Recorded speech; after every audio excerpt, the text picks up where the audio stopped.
How does a player who's got all the skills, speed, and hype come into the Premier League and suddenly struggle to perform?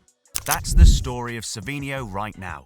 Despite his potential, the Brazilian is having a hard time adapting to the intensity and pressure of the world's toughest league. So, what's going on? Let's dig into what's holding him back and why he's not yet the star we thought he'd be. If you love breaking down stories like this, make sure to subscribe, like the video, and turn on notifications so you're always in the loop on our latest uploads. Just how tough is the Premier League?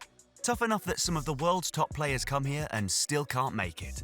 When people say it's the hardest league in Europe, they're not exaggerating. It's a big challenge. We've watched big names like Savinho, Di Maria, Falco, and Diego Forlan arrive at the Premier League with huge expectations, only to struggle and fade. The Prem doesn't care who you are. If you're not ready, it'll chew you up and spit you out. And right now, that's the challenge staring down Savinho and his fanbase, who are all hoping his incredible season in Spain has prepared him for what's coming. So, who is Savinho, and how did this young Brazilian winger even land on Man City's radar? His journey started in 2015 with Atletico Mineiro, where he began showing his skills early. By 2021, he'd helped them win the Triple Crown, a massive feat. That October, he got recognised by The Guardians as one of the top 60 young players worldwide, born after 2004. Clearly, City saw the potential too, because in June 2022, Atletico Mineiro announced his transfer to the City Football Group for a solid €6.5 million, plus another $6 million in bonuses if he performs. But here's where it gets interesting. He didn't go straight to Man City. Instead, they parked him at Troyes, a club they also own in League One, but he never actually played there. Yep, if you own multiple clubs, you can shuffle players around like chess pieces. Savinho was loaned out again, this time to Jong PSV in the Netherlands, then PSV, then eventually Girona, where he finally got his big break and started making waves. Barcelona's Lamine Yamal might have been the young star grabbing the spotlight in Spain, but Savinho wasn't far behind with his own breakout season. Nobody expected Girona to come out swinging, and nobody expected Savinho to be such a huge part of it either. Racking up 21 goals and assists over 41 games, the Brazilian was a key piece in Girona's wild La Liga run, where they fought neck and neck for the title. Girona's push for glory might have ended in third place, but they finished just behind Real Madrid and Barcelona, making it all the way to the Champions League qualification. It was a history-making season for the club, and Savinho was at the heart of it all. A player who wasn't just promising, but already performing at an elite level. With performances like that, Savinho was surely on his way out of Girona. And you know what? No messy bidding wars or dramatic transfer battles would be needed, because like Troyes, Girona was part of the City Football Group, meaning Man City had a shortcut to securing the young star.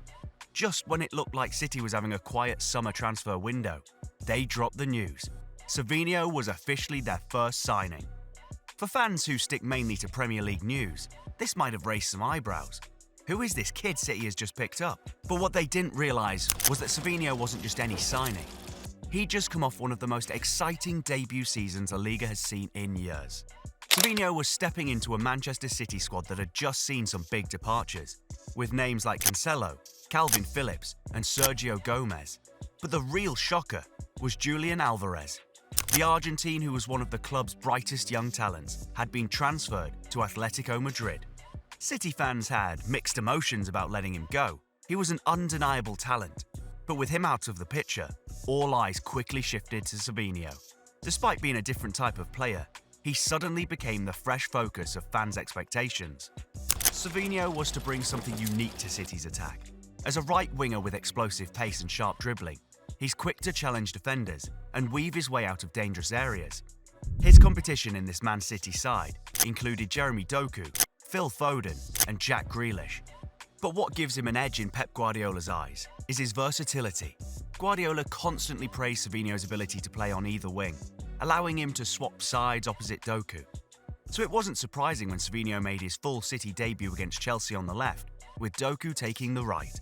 Guardiola's plan was clear: two direct, speedy wingers who could either cut inside or head straight for the byline, feeding crosses to Haaland or creating chaos by cutting inside on their dominant feet. Unfortunately, it wasn't a debut to remember. While the potential was there, Savinho's introduction to the Premier League came with a dose of reality. Towards the end of the first half, a hard challenge sidelined him. and he spent the second half on the bench, an ice pack on his leg. A true Premier League welcome for the young Brazilian.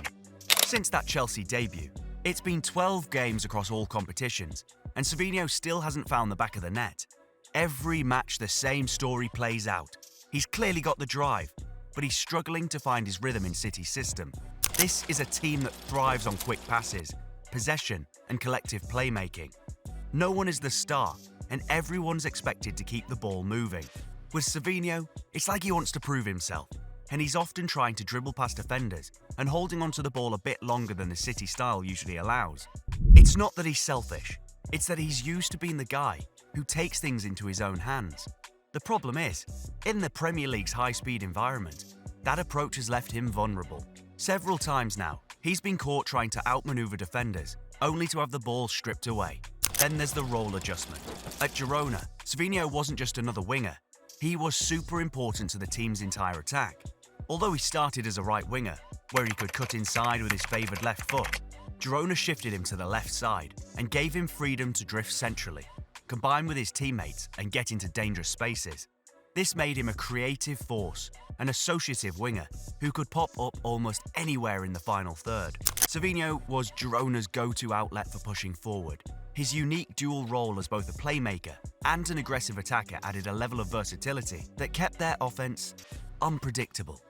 He played almost like a wide number 10, pulling defenders with him and freeing up space for his teammates to exploit. When he went wide, he could whip in crosses that set up chances for Girona's finishers, like Artem Dobrik and Christian Stuani. He wasn't just scoring, he was creating, and that made him invaluable. Since joining City, he's shown flashes of his playmaking side, picking up 4 assists. But something's a bit different. Instead of seamlessly moving between creator and finisher, there are moments where he looks like he's forcing it, almost as if he's caught between trying to fit into City's pass-heavy system and sticking to the instincts that worked so well for him at Girona. It's left some people wondering if he's maybe tweaking his style too much to adapt. If there's one thing pointing to Savinho's eventual success, it's the faith Pep Guardiola has shown in him. Despite his growing pains, Savinho has played 754 minutes across all competitions and already delivered 4 assists. It's easy to forget, he's only 20 and he's barely getting his feet wet in one of the toughest leagues out there. Sure, he's taking his time, but the potential is there. When he finally settles in and eases into the pace of the Premier League football, it's likely he'll start making a bigger impact. With his blistering pace and slick dribbling, he's already shown he can be a threat whenever he's on the ball. The challenge, though, is that Manchester City's squad is loaded with talent. Players like Jeremy Doku, who is another rising star with a similar skill set, and Phil Foden, last season's PFA Young Player of the Year, are all vying for minutes. And in a squad as competitive as City's, there's little room for a slow start. Savinho will need to find his form fast if he wants to earn his place as a regular. As always, thanks for watching.